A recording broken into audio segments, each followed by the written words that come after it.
l'ex-président ivoirien Laurent Gbagbo promet de dédommager toutes les victimes ivoiriennes sans exception, peu importe leur appartenance politique ou religieuse s'il est élu à la présidentielle ivoirienne de 2025. L'information a été donnée le dimanche 8 décembre 2024 par Nadi Bamba, son épouse, qui s'exprimait au cours d'une rencontre dite de reconnaissance et de gratitude avec les femmes du Parti des peuples africains Côte d'Ivoire Passy, d'Atekoubé dans l'ouest d'Abidjan.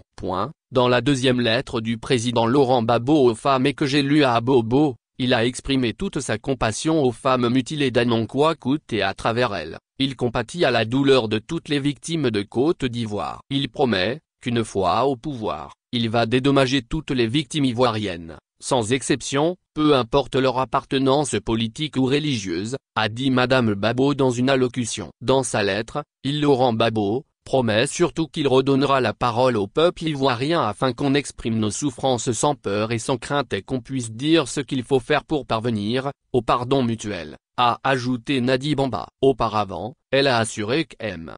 Gbagbo est le candidat du Parti des peuples africains Côte d'Ivoire Passy, à la présidentielle de 2025 et qu'il n'y en aura pas un autre. Laurent Gbagbo vous annonce que les assises des femmes auront lieu et que cela va être un cadre d'échange entre les femmes et lui. Il parle de ses 10 engagements, pris, lors de la convention le désignant, comme notre candidat à tous, pour l'élection présidentielle de 2025. Il vous demande de porter ces 10 engagements et de les véhiculer dans toute la Côte d'Ivoire. Il est le candidat, il est le candidat, il est notre candidat et il n'y en aura pas un autre, a-t-elle soutenu. Nadi Bamba, l'épouse du président du Passy, a débuté récemment une tournée dite de reconnaissance et de gratitude dans plusieurs communes de Côte d'Ivoire dont Yopougon, Songon, Anyama et Abobo où elle s'est entretenue avec les partisanes de Laurent Gbagbo.